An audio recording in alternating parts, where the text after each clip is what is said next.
Potlon. Rame banget suaranya. Karena kita 4 orang. Ya, jadi selamat datang untuk para pendengar Potlon dan penikmat Potlon di YouTube. Kali ini kita nggak cuma 3 orang. Ini edisi spesial perdana untuk Potlon mengundang seorang narasumber. Betul sekali. Dan sangat luar biasa narasumbernya ya, kelihatan banget ya. Terima kasih. Kita kedatangan sebuah seniman. Sepertinya ini kembaran dari Bapak Wantek. Iya. Terima kasih Potlon sudah menemukan saya dengan saudara saya. Terima kasih. Perkenalkan, saya anak dari ayah ini. Sorry. Ini ayahnya. Ini wong telu kenalan saya kok di sini. Sorry, saya mengambil jatah kalian. Ya. Oke, dan kembali saya Genter. Sekali. Saya Londo. Dan saya Wantek. Dan Saya anak dari bapak ini. Masa podo ya? Aduh. Ini nganu ki sama satu sel jantan beda rahim kan. Ya, perkenalkan nama saya Gusti.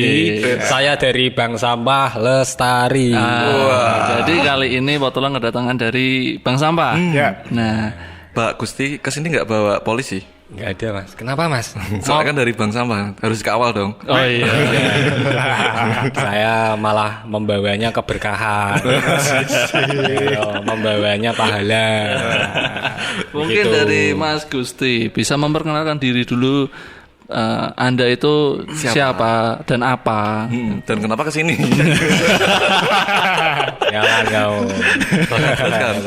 Ya, saya ini dari Bank Sampah Lestari. Itu adalah kelompok masyarakat atau sebuah badan hukum yang bergerak di lingkungan, Mas. Jadi kita tidak hanya mengelola sampahnya secara fisik, tetapi juga mengelola manusianya. Jadi ada nih, kita menyediakan tempat sampah, tetapi manusianya tidak membuang sampah pada tempatnya. Nah, kebanyakan yang menjadi blunder di situ adalah manusianya. Jadi kita tidak hanya memberikan tentang pengelolaan secara fisik, tetapi juga membentuk manusianya supaya sadar akan lingkungan seperti itu. Berarti sifatnya sosial. Sosialnya peduli ada, lingkungan ya. bisnisnya ada. Bisnisnya nanti Ya. Pertanyaan dari saya boleh ya? Boleh mas. Ada kan mendirikan sebuah bank sampah nih. Ya. Betul. Adakah security yang menjaga pintu saat nasabah mau masuk? Silahkan datang. Ada. Selamat datang di Bank Sampah. Saya Mau ada sekarang. security. Waktu itu Ada masuk perumahan gitu loh, jebret gitu. Saya masuk jebret. Mas maaf, lihat itu ada rambu-rambu, ada tulisannya pemulung dilarang masuk. Ya. Enggak Pak, saya ini jadi lebih ke agen perubahan masyarakat. Agent of change. Ya, betul sekali. Jadi kalau kita nih teman-teman muda yang tidak bergerak di dalam lingkungan, siapa lagi gitu kan? Teman-teman kita tuh masih yang milenial ini, yang masih usia-usia muda ini punya semangat, punya idealis yang sangat tinggi dan bagus ya kan? Punya energi yang positif. Nah, ayo kita mengelola lingkungan, mengelola kelestarian alam kita dengan cara bank sampah ini tadi. Nah, nanti akan dijelaskan apa sih bank sampah itu, bentuknya seperti apa nanti. Oke. Seru. Sa paragraf kita wis dihafal ki sih. Ben kita bijak kan. Ketok cah seminar. Iya benar. Dan buat teman-teman yang nonton kita, ini di belakang kita ada biografinya Mas Gusti ya. PowerPoint-nya ya. Kelihatan kan? Ketok banget. Kelingan kuliah malah. Oke. Ya, kalau dari Bank Sampah ini itu udah berapa lama, Gus? Modalnya Gus ya? Gus aja. Gus. Jangan ngomong kalau kamu kenal lama sama aku ya. Iya kebetulan teman main dulu. Penasaran toh? Jadi gini Mas, jadi di Bank Sampah itu kita sudah kurang lebih, kalau untuk resminya Bank Sampah itu hampir 3 tahun ya. Jadi belum genep 3 tahun lah. Mungkin akhir tahun besok udah 3 tahun, Desember waktu itu. Nah, jadi awalnya adalah yang mendirikan tidak hanya saya, tapi ada kakak angkatan saya juga. Di sana saya juga berkolaborasi Mas. Nah, di situ kita juga menggandeng teman-teman volunteer. Volunteer. Oh ya, sorry. Ya supaya kamu tuh berpikir gitu loh, mengkoreksi saya gitu. Sebenarnya aku ya sengaja. Ini bener gak sih narasumbernya? Terus dipertanyakan. Gitu. Nah, di situ kami adalah pertama mengelola manusianya ada di 3 kategori, Mas. Jadi yang pertama itu dan yang utama adalah di usia dini. Jadi kita masuk ke lingkungan sekolah, lingkungan pendidikan. Kayak teman-teman SD, SMP, bahkan sampai di perguruan tinggi. Di perguruan tinggi di universitas di salah satu beberapa universitas di Semarang. Kemudian yang kedua ini adalah pelaku usaha. Jadi di pelaku usaha kita juga memberikan suatu solusi supaya sampah dari usaha mereka pun juga terkelola. Contoh nih kalau yang di kafe-kafe Tembalang, ya kan salah satu di Semarang juga banyak tuh. Kemudian rumah makan atau mungkin pabrik-pabrik yang kelasnya sudah industri rumah tangga, bahkan industri company seperti itu. Kemudian yang terakhir adalah warga masyarakat, Mas. Jadi ibu-ibu RT atau bapak-bapak warga masyarakat, nah di situ mereka mengelola sampah domestiknya, sampah rumah tangganya. Dipilah ada yang jenis kertas, ada yang jenis plastik, ya kan? Ada yang jenis selain kertas dan plastik, contoh sampah organik. Itu sampah dapurnya seperti itu. Jadi mereka yang tadinya hanya membuang saja, akhirnya mereka pisah, akhirnya juga mendapat hasil dari menabung sampahnya itu. Gitu. Bisa buat uang jajan anak-anaknya gitu. Seperti itu. Ada anaknya jajannya ya plastik. Bapaknya ya jajan. Jajan apa sih? Cilok. Oh, cilok. Nyolok ya. Salah ngomong apa ya. Nah, maksudnya karena sampah ibaratnya mau dimanapun mesti ada ya. Jadi benar. Dari tadi penjelasannya si Gusti, hampir semua tempat dari tadi sekolah, kampus sampai rumah aja tetap bisa dijajah sama dia gitu loh. Ya, betul. Jadi usahanya nggak ada matinya. Betul. Jadi kita sebenarnya adalah tagline kita kan ada yang ini, kalau di bank sampah itu kan ada mengubah sampah menjadi berkah. Artinya mengubah sampah menjadi rupiah gitu kan. Dari rupiah ditukar menjadi dolar dan lain sebagainya. Lah itu masing-masing tagline setiap bank sampah yang ada di Semarang tuh monggo bagaimana. Jadi kita tidak hanya melakukan menjual sampah, memilah sampahnya, tetapi ada yang namanya hasil karya sampah juga, seperti yang teman-teman dilihat di depan ini ada tas yang dari plastik ini. Tadi belum dikenalin loh, Mas, ini sampah. Ini dari sampah juga, Mas. Jadi saya ada membawa ini sebagian. Berarti ini dari limbah-limbah sampah ini. Betul, khususnya di limbah plastik. Ya, itu limbah plastik. Ini plastik saset makanan dan minuman. Kemudian dijahit sedemikian rupa. Dari satu tas ini itu sampah plastik yang tidak terpakai hampir 80%, hampir 90%. Jadi mungkin yang lain-lainnya aja pegangan tasnya ini resletingnya seperti itu. Dan ini yang mengerjakan adalah stakeholder yang ada di Kota Semarang juga. Jadi ibu-ibu wilayah gitu, atau mungkin teman-teman taruna, pemuda-pemuda yang ada di satu wilayah, kemudian kita berdayakan, ayo kita bergerak bersama. Bagaimana sih sampah yang tadinya kalian daripada mengeluh nyalahkan sampahnya, sampah nggak punya dosa tapi disalahkan, Mas. bener sih. Kayak malaikat yang menentukan dosa. Nah itu nanti mereka yang mengelola, kita bina, kemudian kita arahkan peta bisnisnya kemana, kemudian cara pembuatannya kemana. Nah itu yang akhirnya nanti mereka secara mandiri bisa mengoperasionalkan seperti itu. Berarti dapat dampingan dulu. Kita awali memang kalau untuk masalah sosial di lingkungan ini harus pendampingan itu yang harus diutamakan, Mas. Kadang tuh kan ada kita memberikan binaan sekali pertemuan, habis itu udah selesai, nggak bisa. Ditinggal gitu. Nantinya malah tambah berantakan. Takutnya seperti itu. Harus kita ada plan dampaknya, kemudian apa namanya jangka panjang, jangka pendeknya harus ada juga gitu. Kita buat program lah supaya teman-teman yang kita bina itu menjalaninya lebih asik. Maksudnya kalau dihasilkan seperti ini juga keren loh. Ini jujur nggak kelihatan kayak sampah banget, nggak kelihatan sampah banget, bisa diproduksi jadi kayak gini tuh, wah gokil sih. Aku sendiri nggak kebayang sama saya jadi sebuah tas gitu. Tapi ada yang beli, ada mas, ada yang makan, ada. Bahkan kalau untuk produk-produk seperti ini kebanyakan itu orang-orang mancanegara. Itu ada salah satu produk apa namanya ya juga yang di bidang tentang mengelola sampah menjadi apa namanya barang-barang tas seperti itu, fashion gitu. Itu bahkan harganya bisa mencapai jutaan mas. Iya. Luar biasa. Nggak kalah jauh kalau yang merek-merek tas sekarang apa Hermes, kemudian Gucci dan sebagainya gitu. Dan itu iya dari sampah mas. Ini dari sampah. Kemudian desainnya juga milenial banget. Kemudian bahkan yang mendesain juga orang terkenal, desainer. Ada value-nya di situ. Di situ.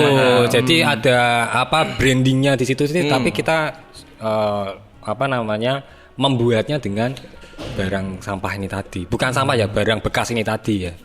Seperti itu. Oh ya, mau tanya ini kalau misalkan kita mau pengen beli produk-produknya ini gimana caranya? Kalau untuk beli produknya bisa nanti teman-teman di Instagramnya Bank Sampah Lestari langsung saja di Lestari Bank Sampah. Lestari Bank Sampah. Ya, nanti di bawah sini. Orang tamu muncul ke. Seperti itu. Nanti bisa di DM adminnya. Insya Allah ramah pada teman-teman. Ya. Coba ramah lingkungan ya. Begitu. Jadi tidak hanya sebagian mas tadi yang tak bawa, ada tas yang punggung, ada tas laptop. Jadi teman-teman kalau ke perkuliahan bawa laptop, bawa apa namanya yang handphone, mata handphone gitu kan, sarung handphone bener ya, pouch gitu kan, itu bisa. Seperti itu. Dan itu juga hasilnya seperti ini. Tapi untuk prosesnya itu berarti dari Bank Sampah bawain sampahnya untuk diproses gini atau gimana? Jadi ini kita juga salah satu supplier sampah plastiknya. Jadi seperti itu mas. Jadi dari sampah yang saya ambil, yang saya beli, sisa-sisa bungkus gitu, yang dari rumah makan itu kan, burjo-burjo gitu kan banyak tuh. Nah kemudian diolah dengan mesin, dijahit, mereka yang mengerjakan. Sebelumnya sudah dikasih ilmu dulu. Terus keuntungan gitu. Anda dapat? Keuntungan saya, keuntungan jairiah aja. Aman. Berarti sekarang karena enggak gini. Jadi gini mas, kita kan ada program sosialnya mas sebenarnya. Ya ini jadi untuk meluruskan saja. Jadi orang bengkong gitu. Jadi kami itu ada yang namanya program sosialnya, ada yang program bener-bener di bisnisnya seperti itu. Jadi semua sudah display di program lah. Gitu. Berarti jenis sampah itu dibedain dari itu ya, mau segi bisnis atau segi sosial. Dari tadi proses ya. Sekarang aku mau tanya mengenai pengalaman nih. Tadi kan kayaknya enak terus nih pengalamannya. Nah, ada nggak sih pengalaman buruk yang pernah Mas Gusti alami saat mungut sampah atau diejekin temen kamu? Ini kasih big sound ku menangis. Bener. Jangan menyerah.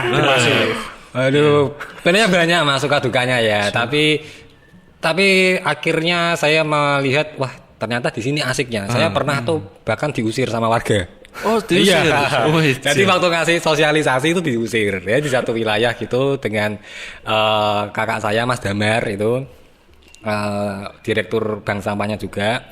Jadi pada saat memberikan solusi tentang sampah, kemudian cara mengelola sampah dengan bank sampah itu ya akhirnya warga banyak pro kontra gitu loh, dan lain sebagainya. Terus ya udah mas, sudah. Ya saya lebih bilangnya kita disuruh keluar gitu aja. Itu yang paling parah. Atau ada yang lebih parah lagi nggak? Banyak lagi. Karena apa? Terkait perizinan atau gimana? Kurang paham sih, tapi lebih ke terprovokasi aja sih. Karena kalau perizinan sih, kalau dari kami sudah lembaga badan hukum ya, resmi ya. Ya, ada SK Provinsi Jawa Tengah, juga sudah ada ininya apa kayak legalitasnya, badan hukum dari notaris juga sudah tercantum gitu. Jadi lebih ke sana gitu. Jadi kita mainnya lebih ke apa namanya? Administrasinya lebih jelas gitu. Oke, aku punya sedikit pertanyaan yang agak kontroversial. Lebih apa mas? Agak apa? Agak kontroversial lah. Rasa ini. Untungnya aku racat. Aku mengharapkan kamu kepleset lidah. Iya. Kan nggak ada pisang nggak kepleset. Nah, apa beda nih dirimu sebagai seorang yang bergerak di bank sampah dengan pemulung? Sebenarnya kan pemulung ya, sorry. Banyak mas. Banyak. Aku cerita sedikit ya. Jadi kan kami kan di bank sampah ini kan akhirnya mendidik, membina ya, bukan mendidik ya, mendidik mengarahkan adik-adik SD. Banyak orang tua, mas anakku kok mbok jadi kayak pemulung gitu. Mas anakku mbok kon ngerti sama. Awalnya bu, anak ibu adalah pejuang lingkungan. Bijak banget, bijak banget. Kemasan katanya harus pas. Itu permainan kata dibutuhkan ya. Bener. Soalnya mitos ibu-ibu dulu kalau anaknya nakal lalu ada pemulung lewat, jangan nakal loh nanti kamu dibungkus tukang rosok. Nah, disuwe gitu ya. Gusti itu mengangkat derajatnya pemulung malah. Setuju aku. Ya, jadi gini mas, kalau untuk di anak-anak SD ini yang lebih menarik. Jadi pernah tuh suatu cerita kita memberikan apa namanya pengarahan sosialisasi kepada SD gitu. Akhirnya yang takut adalah gurunya mas. Yang khawatir nih. Kalau bahasa sekarang insecure ya. Gurunya tuh bingung. Aduh, ini anak-anaknya nih padahal orang tuanya ada yang kepala BNN, ada yang orang TNI, bos-bos dan sebagainya. Akhirnya mereka takut ini. Mas Gusti, Mas minta tolong banget ini mas, ini pertanggungjawabannya nanti anaknya diarahkannya kemana nih gimana? Tenang bu, kita sudah ada SOP dan lain sebagainya, kita juga sudah sesuai dan tepat sasaran gitu. Jadi adik-adik yang pertama tidak boleh memungut sampah di sepanjang jalan, ya kan? Yang tadinya gini. Jadi singkat cerita, kalau adik-adik pulang ke rumah ya harus pulang ke rumah. Jangan main ke jembatan, ke kolong jembatan ambil sampah nggak boleh gitu. Ya. Bener sih, bener. Nanti yang lainnya main ke mall, kamu malah main ke tempat sampah nyari sampah, malah dicari pemulung. Mas Gusti, ini anakku mah dikon lah. Tapi namanya anak-anak kan pasti mereka nggak mikir.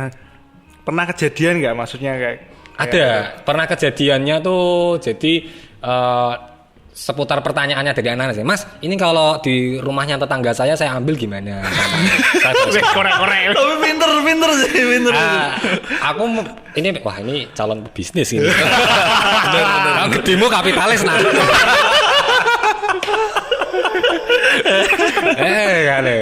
Nah itu akhirnya kita memberikan SOP aja sih. Jadi anak-anak harus paling tidak kan anak usia dini itu kan agen perubahannya kan ada di 2 tempat ya. Yang satu di keluarganya, yang satu di tempat belajarnya mereka atau sekolah.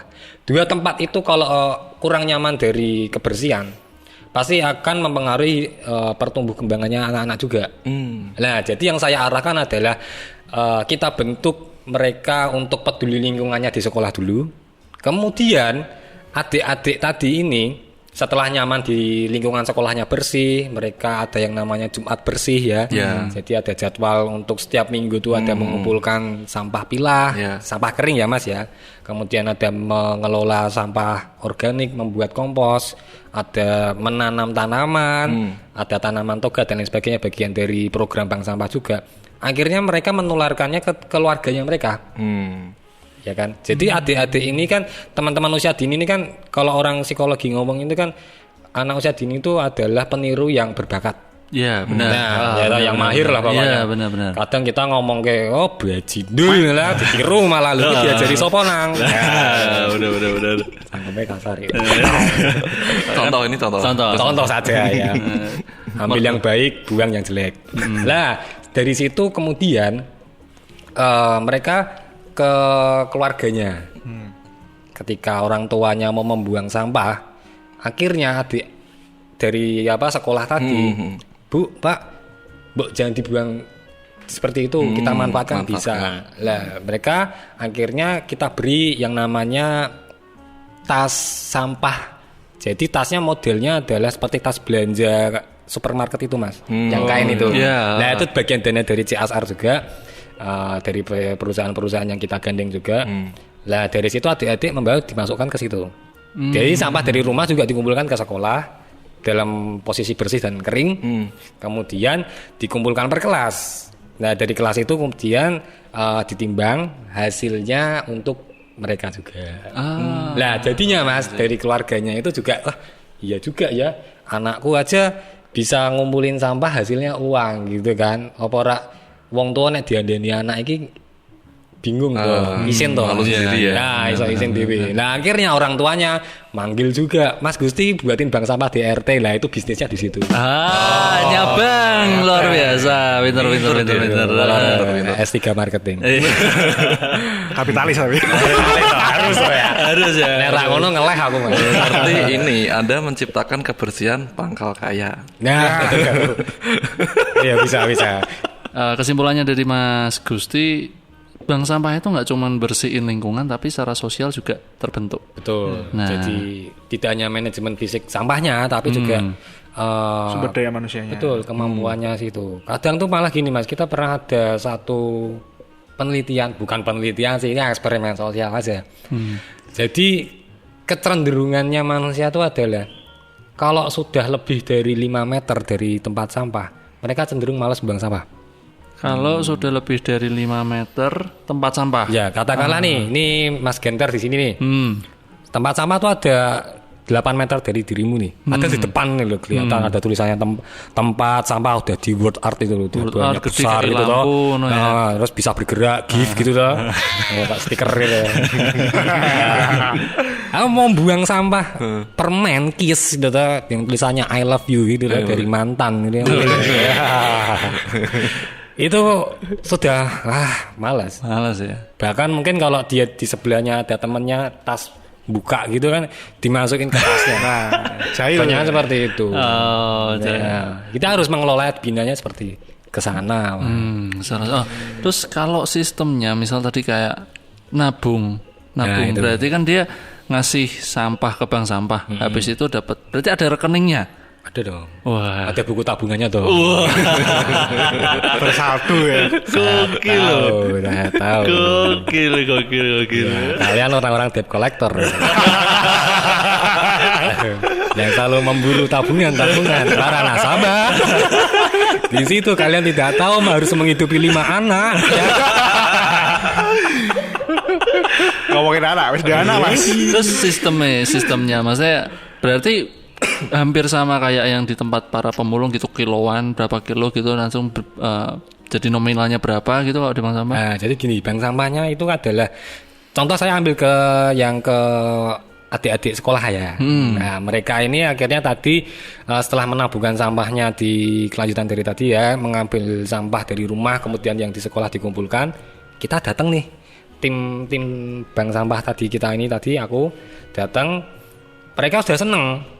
Wah, bank sampah, wah Mas Gusti, wah Pak Budi, wah Pak Bambang dan sebagainya. Soalnya anak kecil masih polos loh ya. Bahkan sampai itu ulangan, dia mau keluar. Iya, pengen nimbang barang sampahnya. Sampai meninggalkan ulangan loh. Aku enggak penak mbek gurune loh. Ketika mobilku datang gitu guys, aku klakson taling gitu, ada speakernya 500-an digoreng dadakan. Kabeh nyediake Milo ngono iki. Kalau zaman cilik. Lek tuku lek. Lah itu adik-adik makanya wah, ternyata di situ ada yang namanya ruang kesenangan bagi adik-adik. Di situ.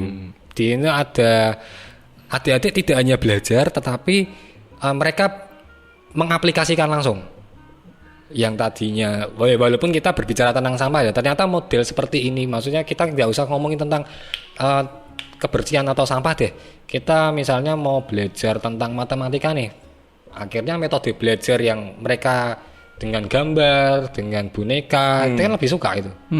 Dengan barang langsung, dengan mungkin dengan hewan dan lain sebagainya. Kan lebih karena lebih prefer di sana. Dan dia juga lebih intens suka gitu loh. Yang aku ambil adalah mereka suka dulu lah, karena dunia mereka bermain gitu. Iya benar. Itulah mereka datang, kemudian tak timbang saldonya segini, tak masukin ke buku rekening sekolahnya. Nah besok kalau pada waktu perpisahan sekolah, monggo. Atau mau buat ujian sekolah tuh kan harus bayar fotokopi itu. Nanti ibunya nggak usah ngeluarin uang, pakai uang sampahnya aja. Oh ini masih ada sisa nih. Oh buat makan-makan. Ya ke restoran ayam goreng misalnya itu ya, yang gambarnya bapak tua itu. Nah, itu bisa. Kemudian ada lagi, mau dibuat taman kelas bisa. Jadi uangnya itu dari lingkungan untuk lingkungan lagi mas. Benar. Ya programnya seperti itu. Gokil. Maksudnya sesuatu yang simpel hanya untuk tentang sampah, bank sampah, tapi dia pertama bisa nabung, bisa ngasil ke uang. Kedua bersihin lingkungan. Ketiga kebiasaan orang yang buang sampah sembarangan jadi mulai berkurang. Dimulai dari anak kecil yang tadi kayak gitu. Ya itu tadi mas. Jadi ya satu mas yang bikin saya itu speechless ya. Jadi saya terkagum dengan anak-anak itu adalah mereka semangatnya mas. Semangatnya mereka itu dari hal seperti itu mereka tidak gengsi. Mungkin mereka nggak tahu konsep gengsi, nggak tahu ya. Mereka intinya adalah suka melakukannya. Mereka informasikan ke orang-orang dan mereka juga mengajak. Terbukti ketika mereka sudah lulus dari SD-nya, mereka membentuk di SMP-nya. Nah, gitu. Terus seperti itu. Jadi sistemnya berkelanjutan ya. Betul. Ilmu yang tadinya dari teman-teman kita timbang sampah juga akhirnya, ternyata sampai seperti itu ya. Bahkan mereka pun sudah membuat program-program yang mereka berpikir dari pikiran mereka sendiri. Seperti itu. Iya. Gimana aku misalnya udah ngerti bank sampah pas zaman kecil ya. Kamu dulu malahi teman-temanmu kayak jabuti lotre gitu. Nah, misal aku dulu ada yang namanya bank sampah. Nabungku nggak cuma nabung uang kecelengan, nabungku 1.000 tak jajake dari sampahnya tak tabung, duitnya balik kan. Nah, iya jadi untuk bisnis mas. Ya misalnya kecil aku ngerti bang sampah tapi otaknya gini ya, misalnya orang modelan. Jadi walaupun jajan, tapi jajanan bungkusnya itu bisa tak masukin ke bank sampah, jadi uang lagi. Penghargaan yang pernah didapat dari pengalaman bank sampah Lestari ini. Udah ada sebuah penghargaan belum? Lebih penghargaan itu saya belum, maksudnya gimana kok penghargaan? Mungkin apresiasi gitu. Dari dinas ataupun dari saya cukup kalau saya melihat orang membuang sampah pada tempatnya itu sudah cukup. Saya anggap kalian pahlawan. Buang sampah pada tempatnya, buang mantan pada temannya. Bener ini. Jangan buang mantan ke laut ya. Beberapa kasihan lautnya. Jangan ke laut. Cumi-cuminya mati nanti. Ke temannya aja. Jadi kalau untuk penghargaan sih lebih ke kalau misalnya diajak untuk mengisi narasumber gitu Kak, di instansi atau mungkin di sekolah atau universitas seperti itu, atau mungkin di kelompok masyarakat seperti itu sih. Nah, beberapa itu. Pesan-pesan Mas Gusti buat teman-teman di luar sana, baik yang muda, yang tua, maupun adik-adik. Mau mati. Mau muda. Ya aku kangen sama mama muda. Mungkin lebih ke teman-teman muda aja ya, karena kita satu angkatan. Saya juga masih muda Mas. Ya beneran. Jadi karena kalian ini adalah nantinya juga peran kalian kan adalah motorik dari bangsa ininya nanti kan. Ya kita nggak usah ngomongin bangsa deh, terlalu besar deh. Di lingkungan kalian dulu aja deh, di keluarga atau di teman atau di lingkungan pekerjaan.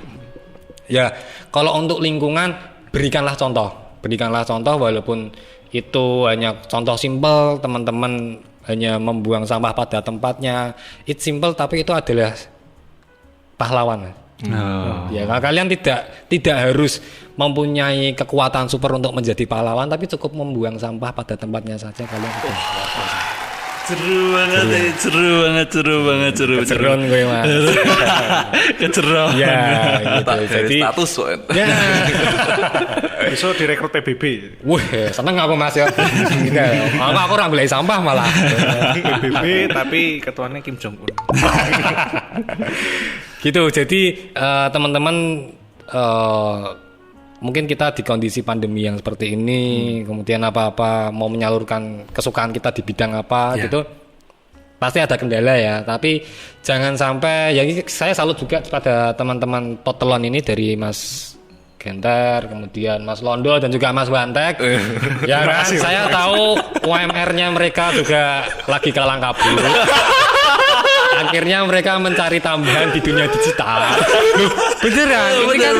Ini kan suatu peluang ya kan ya Mas ya. Menjadi peluang supaya teman-teman yo iso jajan cilok kalau sekolah. Kenapa ada yang merosting kita? Karena saya suka postingan. Ya. Gitu. Bener. Gitu. Jadi apapun bidangnya, tidak harus lingkungan, tidak harus dunia hiburan, entertain, semuanya bidang usaha kuliner mungkin ya.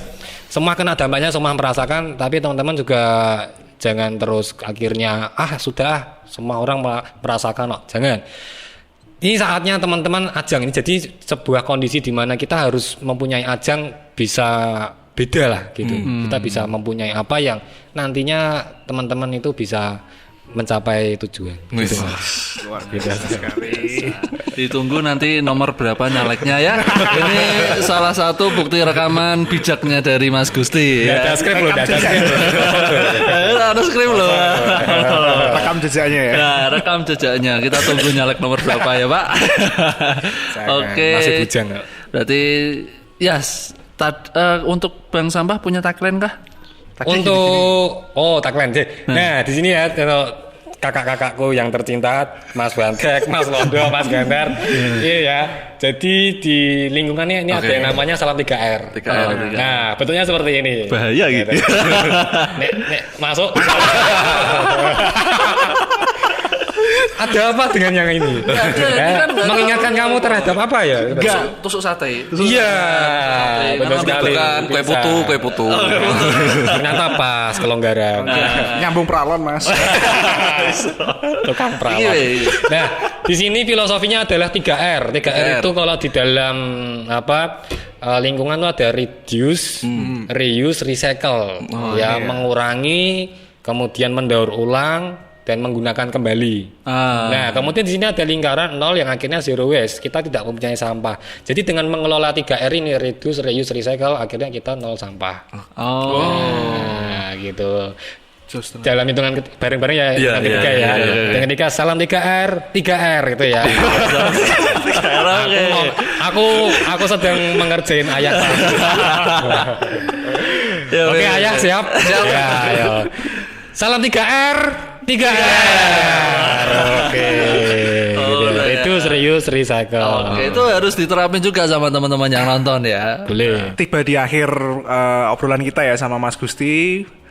Mungkin teman-teman ada yang mau menanyakan tentang Bang Lestari, bisa kepoin di IG-nya. IG-ku. Iya. Sekali. IG-ku. Iya. Manis-manis berambut loh. Ya bisa kepoin. Ya kalau di IG Bank Sampah, Bang Lestari Bank Sampah, @lestari Bank Sampah, banknya pakai NK ya. Lestari BANK Sampah. Kemudian kalau di IG pribadi saya @AugustiSatrio. Oke. Sampah-sampah nanti tak muncul ke kalian kan bisa lihat-lihat yang produknya ini ya. Nah, kalau Instagram tak pasang, Cok. Dibantu ya buat beli pulsa ini. Kuliah juga butuh ya. Ya. Mungkin itu ya bisa buat dikepoin lah. Dan teman-teman yang dengar dan yang lihat bisa dapat informasi. Nah, terus kalian juga bisa ngelakuin lah. Terutama kan dari kita-kita yang masih muda harus seperti yang informasikan dari Mas Gusti tadi. Banyak positifnya ya. Banyak positifnya. Kita selagi masih muda banyak berbuat. Banyak berbuat. Yang positif. Dan bertanggung jawab. Lebih baik hidup dari sampah daripada hidup menjadi sampah. Aku bangga sama ayah sekarang. sekarang sudah Tagline-nya muncul. enggak mau diambil tuh bagus. Kamu harus ajak kita. Ya sekali lagi Ya, terima kasih sekali untuk lagi Mas terima Gusti kasih. Sukses sudah terus, datang Mas dari Gusti. Potlon, sukses untuk bank sampahnya dan lain-lain. Terima kasih. Ya. Salam buat teman-teman di sana ya. Siap. Oke. Ya kita juga punya tagline penutup. Iya. Nah, enggak cuman ini, kita juga ada penutupannya. Aku disuruh lah ini. Ya udah ya. Karena Potlon Potlon bukan panutan, tapi untuk didengarkan. Assalamualaikum warahmatullahi wabarakatuh.